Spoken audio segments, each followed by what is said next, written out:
Finance Minister Chrystia Freeland says striking the right balance on fiscal policy is challenging. At a time when interest rates are elevated and at a time when the affordability challenge for Canadians is very much connected with those elevated interest rates. It's a hard balance to strike.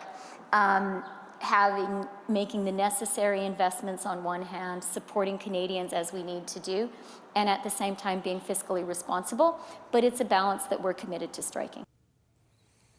Okay, we'll see how she'll strike that balance on Tuesday when Chrystia Freeland will table the fall economic statement, and we'll have a look at the politics around this fiscal plan. We're going to bring in the power panel. Supriya Dwivedi is back with us. She is the Director of Policy at McGill Centre for Media, Technology and Democracy. James Moore is here. He's a Senior Advisor at Dentons and a former Conservative Cabinet Minister.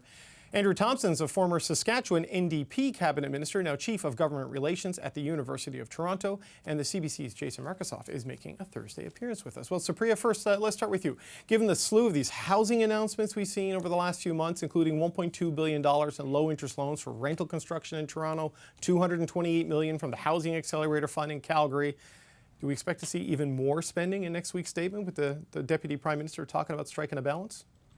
I mean, you heard her. I think there's going to be somewhat of a balance there, but I think it's clear that particularly on the housing file in front, we're going to see, at least I hope to see, more investments, particularly given that my generation and those that are younger than me really can't get into the housing market if you're not the descendants of folks who own housing and can spare you cash for a down payment. I don't think that's a place where any society wants to be.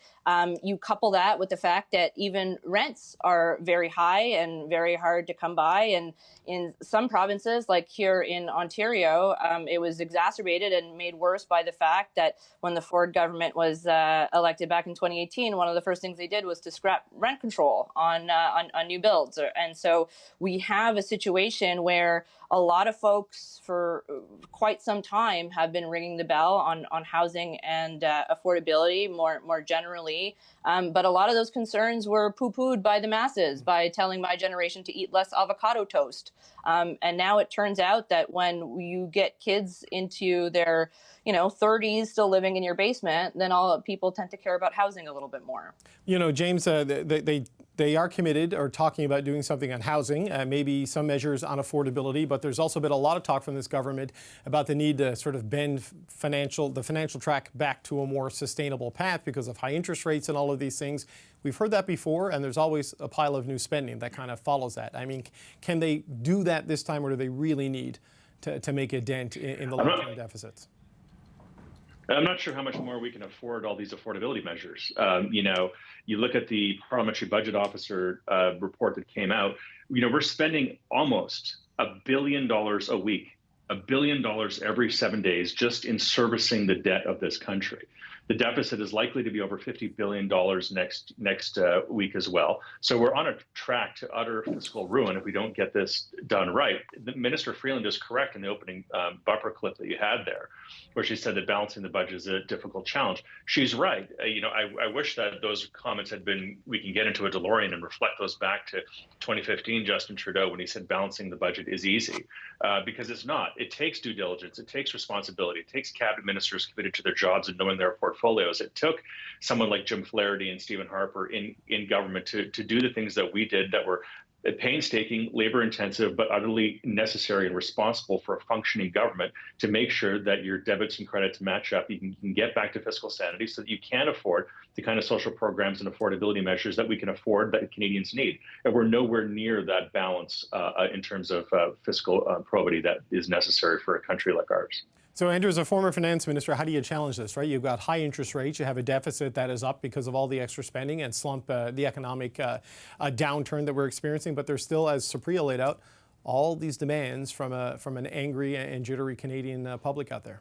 Yeah, I mean, to start with, I would hop in that DeLorean with James and go back to 2015 to refight that if I could, for sure, because I know that was certainly the message Mulcair and I were carrying back in the days, and the Liberals were saying they were going to run very small, very responsible deficits. Of course, we all know what the story is since then. I think that the challenge that the minister has, listening to her her statement today, is it's not clear there's any audience for it. You have a number of Canadians, as Supriya laid out, I think, a very compelling argument of why people want to see more measures in terms of spending, why they want to see those affordability measures in, why they want to see the housing measures brought in. And of course, there's a number of other demands on the federal treasury. James, on the other hand, represents a camp that would like to see more austerity and like to see a government rein in its spending. For Freeland to try and find a camp in between, or the Liberals to try and find a camp in between, I think is going to be really difficult for them.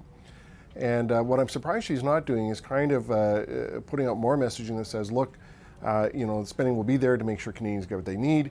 We'll continue to mind the books as best we can in terms of the debt to GDP ratio, but that the programs that are announced are the ones that we're committed to.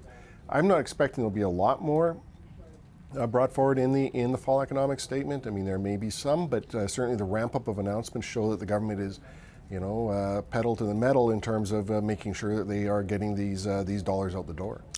Jason, I don't know if that was Danielle Smith or someone trying to come in there behind you to voice an objection to the federal plans. But, we have seen them say that they're talking about legislation to stop the federal government from working with municipalities on things like the housing accelerator deals. Do you expect to see more pushback from governments like Alberta if they get more committed and aggressive on that front? I mean, I don't think there's a day where I don't expect more pushback from provinces like the government of Alberta, and we'll talk about what Saskatchewan is doing in the next section. I mean, this is the challenge that this federal government faces. They face so many different pressures from so many different places. There is the expectation to improve housing. Also, in that event, Chrystia Freeland talked about supply, and stoking housing supply is not free for governments, so that will cost them money. There's the pressure from the NDP on a pharmacare plan. Pharmacare, again, publicly covered pharmaceuticals they cost money, not a likelihood. Pressures from conservatives and even people, in the financial sector to cut. And then provinces who will demand turf wars, pressures on these compensatory measures for home heating oil and other things. That is not cheap. This is a balancing act, and of course, the biggest thing that the Liberals were going to want to do is shore up their own support, which is flagging. Of course, last time they tried to do that with a major event known as the Cabinet Shuffle. That didn't work. It may not be correlation versus causation, but it's since Sean Fraser became housing minister that that Pierre Poilievre's sword and Trudeau's party has tanked. So there are going to be a lot of pressures coming every which way. If there is a magic bullet to fix all these in Chrystia Freeland's fall economic update, well, that'll be impressive. Oddly, though, this may be a banner year for housing starts. If you look at the numbers you're seeing from some of the banks, the TD put out a report last month that housing starts are 20% above pre-pandemic levels. So houses are getting built. Whether people can afford them, I don't know. But Supriya, just to go back to the point that Andrew made, we're seeing a lot more of Chrystia Freeland lately than we've seen over the last year or so. Weekly, regular press conferences. Andrew's point about, is there a message for what, is there an audience for the message she's delivering right now? Who do you think they're trying to reach? Who do you think is listening to the Liberals at this point? Well, I think there's a good chunk of the electorate that has simply tuned out for all sorts of various reasons. So I think, Andrew is right that it's increasingly hard to get the folks to listen when the government has something to say, but that doesn't mean it's futile or it's just an uphill sort of thing. So I think you need to carve together and know who your audiences are in terms of who your message is trying to reach. And I think for one segment, at least, and again, I hate to harp on this, but like one segment that I think they should be talking to are younger folks, folks with younger families that are that not only see the benefit of things like the Canada Child Benefit, but the carbon tax rebate that they receive, but also will care to know that the federal government is making some, good progress on the housing file, and that the fact that the Housing Accelerator Fund exists to begin with is because there are far too many provincial governments in this country that are okay with sitting back and doing nothing, and seem to only really care about housing when they can try and pin the blame on another level of government, whether that's the feds or whether that's a municipality in question. So James, I don't know which parts of the electorate will be listening on Tuesday, but we know the markets will be watching. We know the Bank of Canada will be watching to see if fiscal policy and monetary policy will be rowing in the same direction. What do you think Chrystia Freeland needs to put in her budget to reassure people down the street from here at the Bank of Canada and people on Bay Street? Well, I mean, Tiff Macklin has fired the warning shot in the night, right? He said he's going to be watching this with effectively a political statement saying if the government puts forward increased spending pressures, then that means there will not be a relief on interest rates from the Bank of Canada, which means that Canadians who are seeing about 2/3 of Canadians in the next 2 years with fixed rate and variable rate mortgages who will be renegotiating those mortgages between now and the end of 2024. We will not see any relief for the 5 years after that if they're on a fixed rate mortgage. So this is an incredibly important moment, not only in the fiscal update, but also in the budget next year, to send a signal that sanity is back, that they've understood Supriya's message there about young people wanting to get into the housing market and not getting crushed by choosing and having the opportunity to do so. So ease up on the spending, get back to some fiscal sanity so the Bank of Canada can stop crushing people with high interest rates, with high mortgage rate loans that are making it impossible for people to plan for the future and even think about retirement because they're being crushed by this increased cost burden of owning a home. So I hope they're listening to the sane voices and the real voices of Canadians who are feeling the real cost pressures as a result of inflation and the knock-on impact of increased interest rate hikes. So Andrew, sanity is back. What does that look like in a fall economic statement? Wouldn't that be nice? I mean, I suspect what it is more of a message of caution. Certainly there's got to be a message of hope in there. But more importantly for this government, there's got to be clarity of how they're going to deliver on some of this. Right now, there are big numbers floating around, but nobody's really seeing the housing starts. Nobody is moving into a new house that's been made affordable because of the Liberals' endeavors.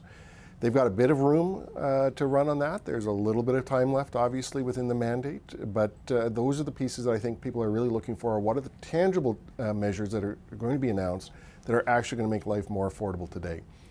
To Supriya's point, I don't know that anybody believes that the Conservatives will come in and pull away the child benefit. So, I mean, the money that's gone into that, I think, is pretty much baked in, and they're pretty much safe regardless of how they vote on where that is. The carbon tax, I think most people would rather not pay it than have it rebated. And so there's a lot of these issues where the Liberals have a good line to be able to speak. But again, I don't know that it actually resonates in terms of what voters are expecting, or that the new programs that they're putting in place are really going to deliver results at a point where people go, yeah, this is great, I really benefited from that. So Jason, just as a last point, help young people buy a house, show to the markets and the Bank of Canada fiscal sanity is back, and make enough progress on pharmacare that Jagmeet Singh doesn't pull the plug on the confidence and supply agreement. It sounds like an easy Tuesday for Chrystia Freeland. Absolutely, and I also look forward to hearing the defense hawks if they wind up taking a big cut out of defense spending, as it seems like they might. Okay.